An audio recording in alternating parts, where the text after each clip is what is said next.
स्वागत है इस एक्सप्लेनर में। आज हम एक बहुत ही दिलचस्प टॉपिक पर बात करने वाले हैं। मार्केट में बिजनेस एडवाइस का समंदर भरा पड़ा है और सिस्टम में ढेरों रुकावटें हैं।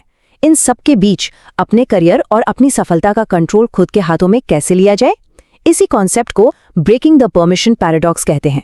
ये समझना वाकई काफी रोमांचक है कि आगे बढ़ने की इस जद्दोजहद को हम कुछ खास सिद्धांतों से कैसे आसान बना सकते हैं। तो चलिए जल्दी से देख लेते हैं कि आज के हमारे मेन पॉइंट्स क्या क्या है। हम 4 स्टेप्स में इस पूरी जर्नी को कवर करेंगे। पहले बात होगी द सी ऑफ एडवाइस यानी सलाहों के सैलाब पर, फिर हम बर्नआउट और इस परमिशन पैराडॉक्स को समझेंगे, उसके बाद सुपर लीडरशिप के सॉल्यूशन पर नजर डालेंगे और आखिर में रेडिकल रिस्पॉन्सिबिलिटी की बात करेंगे। ठीक है, तो शुरू करते हैं हमारे पहले हिस्से से, सलाहों का सैलाब, सफलता के फॉर्मूले में डूबना। अब जरा सोचकर देखिए, आज प्रोफेशनल्स के पास कितनी सारी बाहरी जानकारी मौजूद है। हर जगह सक्सेस के फॉर्मूले बेचने वाली अनगिनत किताबें भरी पड़ी हैं। ये जो इतना विशाल बिजनेस बुक समरीज का कैटलॉग है ना, ये सिर्फ एक छोटा सा ट्रेलर है। ये दिखाता है कि मार्केट में कितने सारे वादे और कितने सारे जवाब पहले से पब्लिश हो चुके हैं। सच में हर कोई सफलता का कोई नया सीक्रेट बताने का दावा कर ही रहा है। और ये सिलसिला कोई नया नहीं है, दशकों से यही चल रहा है। 1998 में स्टीफन कोवे की फर्स्ट थिंग्स फर्स्ट से लेकर 2018 की जेम्स क्लियर की एटॉमिक हैबिट्स या 2022 की टोनी फेडेल की बिल्ड तक, लिस्ट कभी खत्म ही नहीं होती। टिम फेरिस हो या जिम कॉलिंस, हर कोई अपने अपने तरीके से सक्सेस के राज शेयर कर रहा है। इससे हमें बस ये पता चलता है कि हमारे चारों ओर इन्फॉर्मेशन का कितना भारी अंबार लगा हुआ है। लेकिन, और ये एक बहुत बड़ा लेकिन है, इतनी सारी नॉलेज लेने के बाद भी क्या होता है, हम में से कई लोग एक पॉइंट पर आकर अटक जाते हैं। इतनी सारी एडवाइस पढ़ने और सुनने का रिजल्ट हमेशा प्रोग्रेस नहीं होता, बल्कि अक्सर ये हमें गहरे बर्नआउट और ठहराव की तरफ धकेल देता है।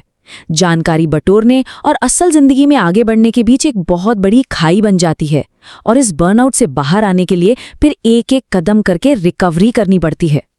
तो यहीं पर बाहर के शोर शराबे से हटकर खुद से एक बहुत ही डीप सवाल पूछने का वक्त आता है। हम असल में किसकी परमिशन का या किसकी अनुमति का इंतजार कर रहे हैं? ये एक ऐसा सवाल है जो चीजों को देखने का नजरिया ही बदल देता है, क्योंकि जब तक इस सवाल का जवाब नहीं मिलता तब तक दुनिया भर का ज्ञान भी किसी काम का नहीं है। और यही सवाल हमें हमारे दूसरे सेक्शन की तरफ ले जाता है, बर्नआउट और अनुमति विरोधाभास, द करियर कैच 22। चलिए इस साइकोलॉजिकल रुकावट को थोड़ा और बारीकी से समझते हैं। तो ये परमिशन पैराडॉक्स आखिर है क्या? सिंपल शब्दों में कहें तो ये एक ऐसा लूप है जिससे बाहर निकलना लगभग नामुमकिन सा लगता है। एक टिपिकल कैच 22 सिचुएशन। होता क्या है कि सोसाइटी कहती है कि सफलता के लिए अनुभव चाहिए और अनुमति तभी मिलेगी जब आपके पास अनुभव हो। लेकिन बिना अनुमति के आप अनुमति लाएंगे कहां से? आप कामयाब नहीं हो सकते क्योंकि आप क्वालिफाइड नहीं हैं, और आप क्वालिफाइड इसलिए नहीं हैं क्योंकि कोई आपको चांस ही नहीं दे रहा है ना। अजीब। अब मजे की बात यह है कि ये पैराडॉक्स किसी ने हमें परेशान करने के लिए नहीं बनाया है। इसका एक बहुत लॉजिकल कारण है। हम सभी समझदार लोग हैं और हम हमेशा एक्सपर्ट से ही एडवाइस लेना पसंद करते हैं। हम एक्सपर्टीज की कद्र करते हैं। लेकिन प्रॉब्लम यह है कि इसी चक्कर में असली इनोवेशन कहीं ना कहीं दब जाता है। अगर आपके पास कोई बिल्कुल नया और एकदम हटके आइडिया है, लेकिन आपके पास कोई प्रूवेबल ट्रैक रिकॉर्ड नहीं है, तो आपको बहुत तगड़े रेजिस्टेंस का यानी विरोध का सामना करना पड़ेगा। तो फिर इसका रास्ता क्या है? इस लूप को तोड़ने का सिर्फ एक ही तरीका है। भले ही कोई वैलिडेशन या अप्रूवल ना मिले, फिर भी आगे बढ़ते रहना होगा। इसके लिए थोड़ी सी विनम्रता चाहिए और उस विरोध को चीर कर आगे निकलने की जबरदस्त इच्छा शक्ति।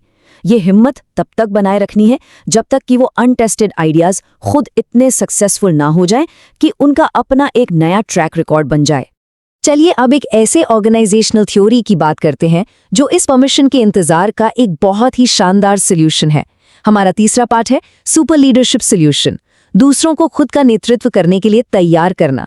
1989 में चार्ल्स मैंस और हेनरी सिम्स ने मैनेजमेंट थ्योरी में एक गेम चेंजिंग कॉन्सेप्ट इंट्रोड्यूस किया। पहले क्या होता था, जो ट्रेडिशनल लीडरशिप होती है उसमें सारी पावर और ताकत सिर्फ लीडर की काबिलियत पर टिकी होती है। लेकिन सुपर लीडरशिप में अप्रोच बिल्कुल उल्टी है। यहाँ ताकत लीडर में नहीं बल्कि उन लोगों की काबिलियत में होती है जो लीडर के आसपास होते हैं। ये सोच का एक बहुत ही पावरफुल शिफ्ट है। किसी भी टीम या ऑर्गेनाइजेशन में इस सेल्फ लीडरशिप को बिल्ड करने के 4 मेन स्टेप्स होते हैं। पहला, एक ऐसा माहौल बनाना जहां पॉजिटिव एटीट्यूड ग्रो कर सके। दूसरा, लोगों को उनके पर्सनल गोल्स सेट करने की आजादी देना। तीसरा, ऑब्जर्वेशन और फीडबैक को खुलकर बढ़ावा देना। और चौथा, पूरी टीम को लगातार सपोर्ट और मोटिवेट करते रहना। जब ये चारों चीजें एक साथ काम करती हैं ना, तो सिस्टम में किसी को भी किसी की परमिशन का इंतजार नहीं करना पड़ता।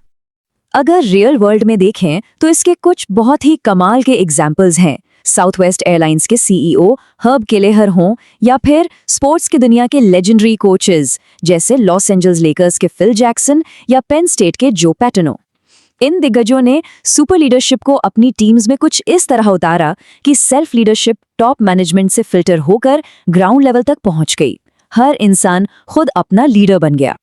अब ऑर्गेनाइजेशन से निकलकर बात करते हैं सीधे इंडिविजुअल पर, और यही हमारा चौथा और सबसे क्रूशियल हिस्सा है, रैडिकल रिस्पॉन्सिबिलिटी, अपना स्वामित्व लेना। रेडिकल रिस्पॉन्सिबिलिटी का सीधा सा फंडा ये है कि अगर इस परमिशन वाले पैराडॉक्स और बर्नआउट से बचना है तो बाहर वालों की हाँ का इंतजार करना छोड़ना होगा।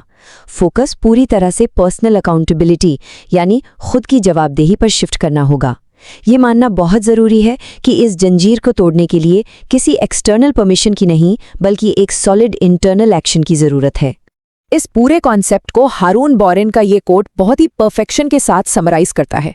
वो कहते हैं, बात बस इतनी सी है कि आप अपने जीवन की हर एक चीज के लिए खुद जिम्मेदार हैं।